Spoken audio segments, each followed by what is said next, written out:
10월 20일 법률방송 로투데이 시작하겠습니다. 국내 1호 영리병원으로 주목을 받았던 녹지국제병원의 개설 허가를 제주도가 취소한 것은 적법하다는 취지의 법원 판결이 나왔습니다. 재판부는 그러나 영리병원 소송의 최대 쟁점인 내국인 진료를 제한한 조건부 허가의 적법성 여부에 대해선 판단을 유보했습니다. 오늘 로투데이는 영리병원 얘기해보겠습니다. 먼저 신세아 기자가 판결 내용 전해드립니다. 제주도는 지난 2018년 12월 5일 중국 녹지그룹의 자회사 녹지 제주 헬스케어타운 유한회사에 영리병원 조건부 허가를 내줬습니다. 조건부이긴 하지만 국내 1호 영리병원 허가인데 내국인, 그러니까 한국인은 안 되고 외국인 의료 관광객만을 대상으로 병원을 운용해야 한다는 조건이었습니다. 제주도는 그러나 녹지제주가 조건부 개설 허가를 받고 3개월이 지나도록 병원 문을 열지 않자 2019년 4월 청문 절차를 거쳐 녹지병원 개설 허가를 취소했습니다. 의료법 제64조 1항은 병원 개설 허가를 한 날로부터 3개월 이내에 정당한 사유 없이 업무를 시작하지 않으면 허가를 취소할 수 있다고 규정하고 있습니다.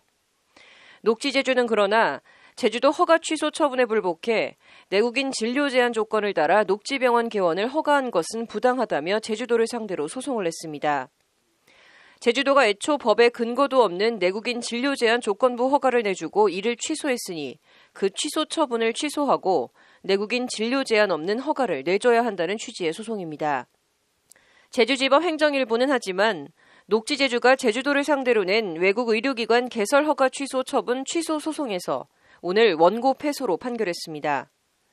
개설 허가에 공정력이 있는 이상 일단 허가 후 3개월 이내에 의료기관을 개설해 업무를 시작해야 했지만 무단으로 업무 시작을 거부했다는 것이 재판부 판단입니다. 조건부 허가의 위법 여부와 상관없이 녹지병원이 조건부 허가가 부당하다고 여겼어도 일단 기한 내에 개원을 했어야 했고 그렇지 않은 이상 의료법 64조에 위배된다는 취지의 판결입니다. 그 법원의 판단이 재밌는 게 일단은 그 설사 그 조건이 위법이라 하더라도 일단은 그 의료기관을 개설해야 되는데 이 녹지병원이 그 개설하지 않았다. 이렇게 해서 일단은 그 제주도 편을 들어준 건데 그 의미 보면은 결국은 좀 영리병원을 좀 신중하게 해라. 뭐 이런 취지 같습니다. 재판부는 다만 제주도의 허가 취소는 적법하다고 판결하면서도 내국인 진료 제한을 조건부로 내준 허가 조건 취소 청구 소송에 대해선 원고 패소로 판결한 허가 취소 처분 취소 소송 대법원 확정 판결까지 판단을 유보했습니다. 최대 쟁점인 내국인 진료는 제한하고 외국인들만 진료할 수 있도록 한 조건부 허가의 적법성 자체에 대해선 판단을 유보한 겁니다. 우리 법원에서 패소 판결이 확정될 경우 보건복지부 사업계획 승인을 받아 수백억 원을 투자한 녹지제주 측이 ISD, 투자자 국가 간 소송을 제기할 가능성도 배제할 수 없습니다. 지금 영리병원에 대한 그 반대 여론이 만만치 않고 또 특히 중국 자본이 들어와서 또 어떤 파장을 미칠지 지금 예상이 안 되는데 그래서 그 최소한 그 외국인만 진료하라 그랬는데 그걸 또 거부했거든요. 다만 걱정은 앞으로 그 ISD 국가 투자자 그 협정 그 위반을 이유로 해서 중국이 아마 이 국제법정에 이 사건을 가져갈 가능성이 있는데, 그거는 좀 뭐 대비를 해야 될 것 같습니다. 영리병원 설립에 반대해온 의료단체들은 오늘 판결에 환영의 뜻을 나타내며 전국 경제자유구역 8곳의 영리병원 설립 추진 움직임을 즉각 중단하고 공공의료를 강화해야 한다고 목소리를 높였습니다. 법원 결정에 일단 환영을 하고, 근데 이제 당연한 결과라고 생각을 하고요. 근데 이제 정부가 이거를 공공성 강화에 좀 지금이라도 기여를 해야 될 것 같다. 녹지제주는 제주도 헬스케어타운 내 부지 28,000 제곱미터 부지에 778억 원을 들여 지난 2017년 7월 연면적 18,253제곱미터 지상 3층, 지하 1층 병원을 완공했습니다. 법률방송 신세아입니다. 영리병원 관련한 뉴스 하나 더 전해드리겠습니다. 국회엔 현재 더불어민주당 강선우 의원 대표 발의로 현재 지정제로 운영 중인 연구 중심 병원을 인증제로 전환하는 내용을 골자로 하는 보건의료기술진흥법 일부 개정 법률안이 발의돼 있습니다. 지난 20대 국회 때도 비슷한 취지의 법안이 발의돼 의료 민영화와 영리병원을 염두에 둔 법안 아니냐는 비판이 제기되기도 했는데 같은 법안이 다시 발의된 겁니다. 법안 내용과 왜 논란이 되는지 신세아 기자가 이어서 보도합니다. 연구 중심병원은 대형 병원의 임상 지식을 기반으로 연구 개발을 통해 의료 서비스 고도화 및 최신 의료기술 선도를 추구한다는 취지로 지난 2013년 도입됐습니다. 보건복지부가 보건의료기술 및 연구 역량이 뛰어난 병원을 대상으로 지정하는데 현재 10개 병원이 연구중심 병원으로 지정돼 있습니다. 서울대병원과 세브란스병원, 삼성서울병원, 고대병원, 서울아산병원 등 서울 소재 대형 종합병원 6곳이 연구중심병원에 지정돼 있습니다. 수도권으로 확대하면 가천대 길병원과 아주대병원, 분당 차병원이 연구중심병원에 포함됩니다. 그 외 지방은 경북대병원 한 곳밖에는 없습니다. 더불어민주당 강선우 의원이 지난 8월 21일 대표 발의한 보건의료기술진흥법 일부 개정 법률안은 현재 보건복지부 지정제로 운영되는 연구중심병원을 인증제로 전환해 육성하는 내용을 골자로 하고 있습니다. 강선우 의원은 연구중심병원의 성과를 전국으로 확산하기 위해 현행 연구중심병원 지정제를 인증제로 전환해 일정 수준 이상의 연구 역량을 갖춘 병원을 연구중심병원으로 육성할 수 있도록 하는 등 현행 제도 운영상 나타나는 일부 미비점을 개선, 보완하려는 것임이라고 법안 제안 이유를 밝히고 있습니다. 법안은 그러면서 연구중심병원의 연구개발과 사업화를 강조하고 있습니다. 국가와 지방자치단체, 산업체, 사업자단체, 직능단체, 병원, 연구기관의 상호협력을 산병연협력으로 정의하고 보건의료 분야의 새로운 지식, 기술 연구와 개발, 사업화를 명시하고 있습니다. 이를 위해 법안은 법안 연구중심 병원으로 인증받은 병원은 산병연 협력에 관한 업무를 관장하는 비영리 법인으로 의료기술 협력단을 설립할 수 있도록 하는 조항을 제29조에 신설했습니다.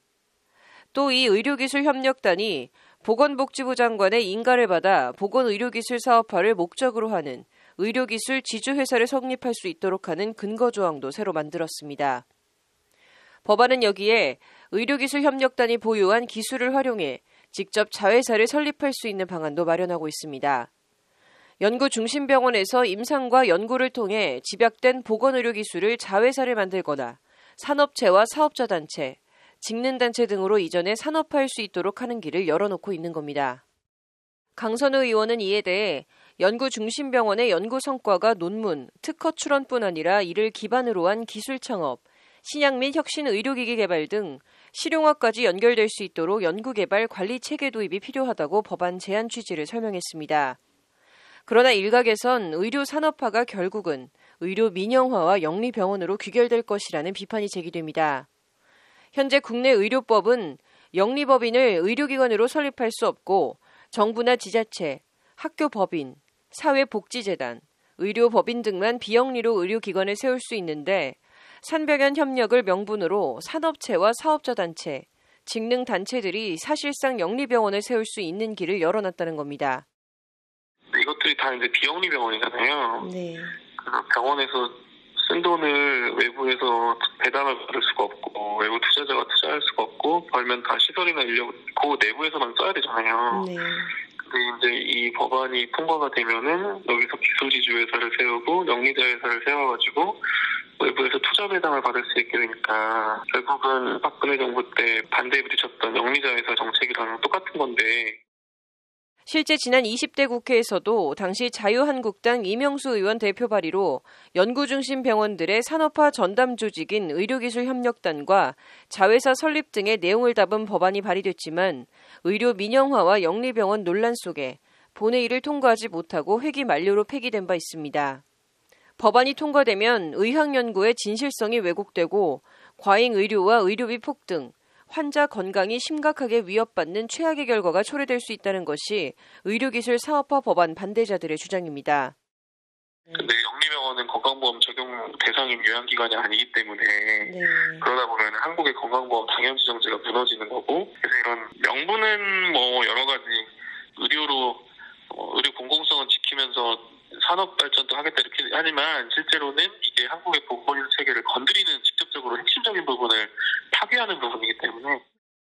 이런 논란과 비판에 대해 당사자라고 할 수 있는 병원협회는 법률방송과의 통화에서 해당 법안에 대해 병원협회 차원의 정리된 입장은 아직 없다며 논의를 해봐야 할 것 같다고 말을 아꼈습니다.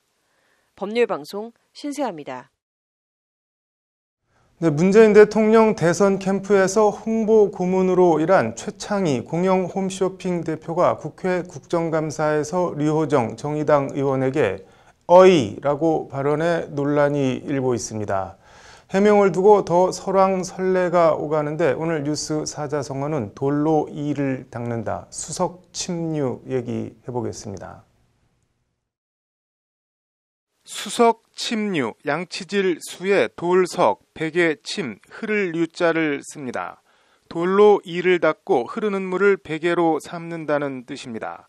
진서 손초전에 나오는 말입니다. 3세기 안팎 진나라 초, 풍익태수를 지낸 손초가 벼슬길에 나가기 전 젊었을 때의 일입니다.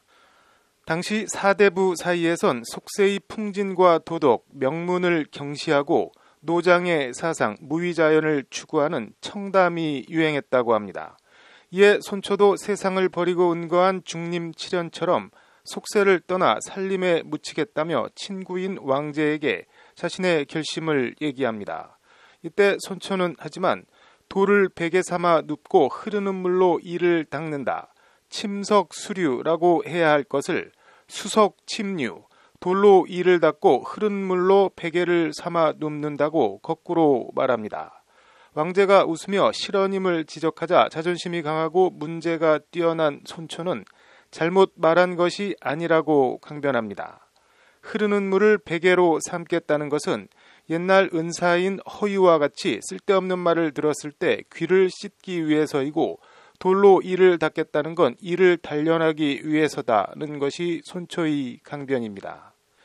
이에 수석침류는 억지를 쓰며 발뺌을 하거나 좀처럼 인정을 안 하고 억지가 센 것을 이르는 말로 쓰이게 됩니다. 좋게 봐주면 임기응변의 강함 정도의 뜻으로 쓰이기도 합니다. 비슷한 말로는 추주 어륙, 육지로 배를 밀어 올린다는 말이 있습니다. 장자 천운편에 나오는 말로 억지로 이를 무리하게 통하려 하는 경우 쓰이는 말입니다.